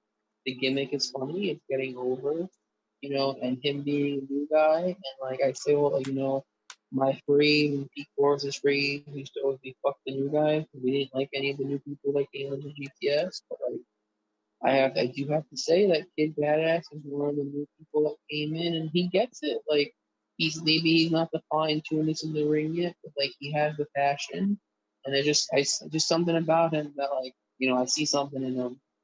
But to rack my brain for someone I've never faced on the show, like one on one, Only like a few names jump out at me. One of them being like Francesca. She's a great fucking wrestler. She really is. I give her all the credit in the world. I would love to have a one-on-one with her. I don't think I've ever had a one-on-one with her. James Ellsworth. I've never had a one-on-one with him. Same with Rhett Titus. Never had a one-on-one with him. Did you face Robbie E? I did, but I was very, very, very still new on the show, and the match was terrible. Hmm. It's one of my matches that I'm least proud of. Would you face Tito one day? I think that's probably gonna happen. I faced Jimmy and Tito more times than I ever wanted. Oh shit! There goes my fan. Another one that just popped in my head. This is probably one that everyone will pop for. Someone I haven't had a one-on-one match yet that I think I would have a sick match with. Ace Hitman Jones. Okay. The Hitman, right? Mm-hmm. Yeah, I actually His just energy is just off the fucking chain. yeah, I was just talking to him actually earlier, like about an hour before we went live. I think I'll be talking to him very very soon as well. But yeah, no, that's pretty cool. It's awesome to know there's not that many because that means for you, like you've been there, you've done almost pretty much everything there is to do. Yeah.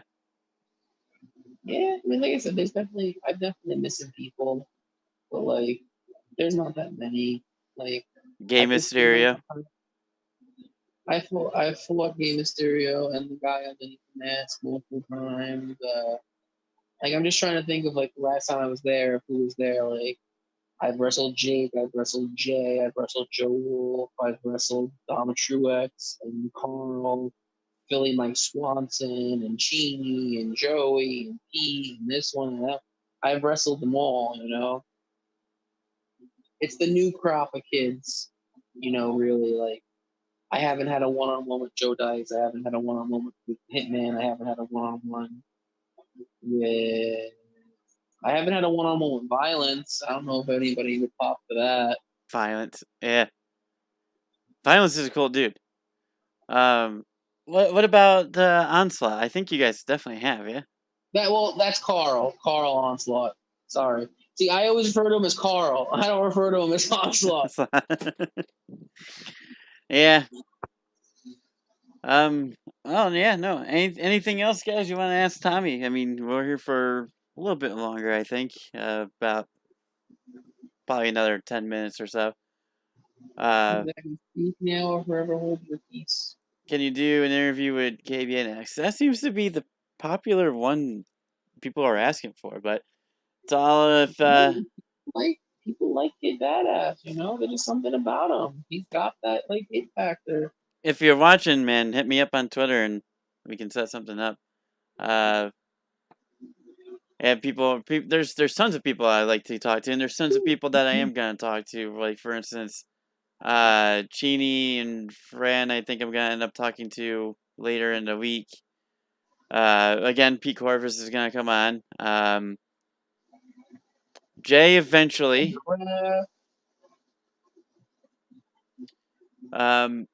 Yeah, no, I got a whole long list of people. Doo-Hop's definitely coming on eventually. That one's gonna be an interesting one because I know he likes NASCAR and interested to see what he thinks about my my hat that I always wear. But the ref likes NASCAR. yeah, Yep. who's his favorite driver? Or we could save that for his interview, I guess. I don't want to say and get it wrong, but I don't think he likes Joey Logano, and I don't think he likes Kyle Busch. I don't think anybody likes those guys. As I say, okay, see, like I said, I dabble a little bit like when he talks about it, but I have no idea who he likes. But he can answer that for you when if you interview him. What time is your next interview? Probably Thursday. Probably. Today's what? Sunday? Yeah, probably Thursday. I don't know. It's all in the air. We'll find out. I think Corvus might be before then. But yeah, no, I definitely want to get you guys both together. I think that'd be one hell of an interview. Ed the Rat's over my house 3 times a week. A lot of times on Wednesdays for AEW, you'll get me, Pete, and Ed. UP and Ed. That'd be something. The whole Northeast Power trip. Yeah, no, we gotta make that happen. What would you guys feel about that? Having those, well, and me on, of course, but I don't think we got any more questions, man. I think they're all tapped out. Yeah, I will not be doing tomorrow's Monday. I will be enjoying Monday Night Raw. As will I. And working until about 9 o'clock. But My yeah. ass is going to sleep until about 9 o'clock after this interview. That's the same, man. Like I'll be going to bed and waking up at about 6 to bring my fiance to work, and then I'll be able to. Normally, I'll be able to go back to sleep and then, but no, I'll be with my son until I have to go to work at noon. But excuse me, I'm sorry. It's I worked from midnight to 8 o'clock this morning. I went to tape a certain wrestling show, and I haven't slept yet. Who will be next? Well, you can stay tuned to find out. Gotta wait to find out. Yeah, wait to find out. So yeah, no, I know you're talking about this. This could be like one of the last topics. You brought it up before. When Tommy Salami got fired from GTS. I think this was. If I'm wrong, if I get the date 2018, it was either March or April 2018. We were talking about Romania in one of our private group chats. I was busy at the time working. I had a girlfriend at the time. There was a lot of shit going on. Like I thought I was gonna be in. Long story short, I thought I was gonna be in one match. Then come to find out that I was gonna be in another match. And I said something, and it was misinterpreted. Like the way I said it, wasn't the way that the person in question took what I said. It wasn't how I meant it to be taken. I was just speaking my mind, and I got straight up booted. I was gone for like.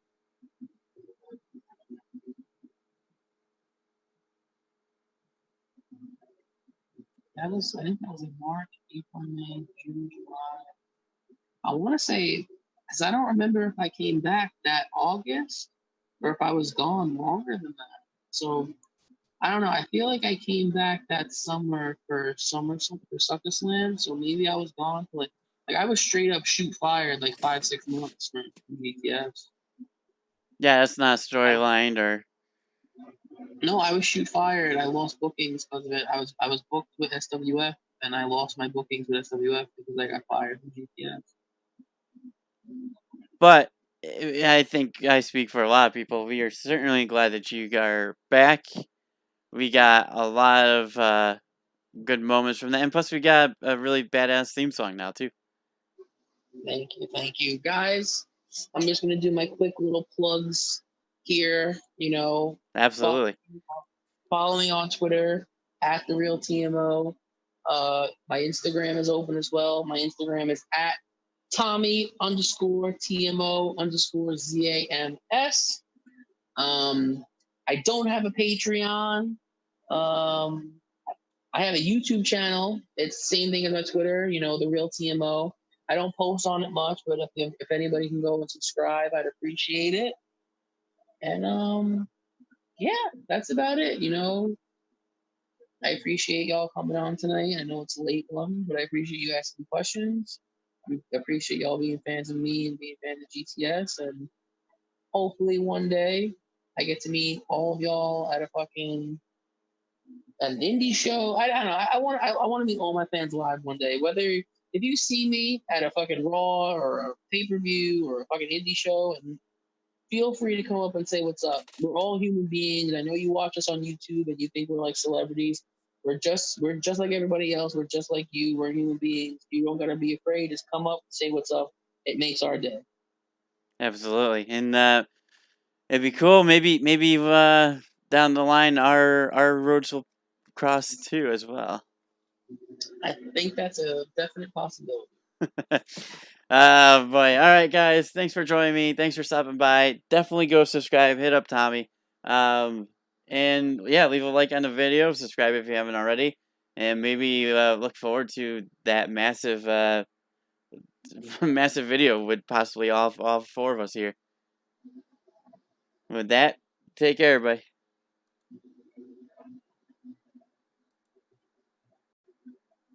All right.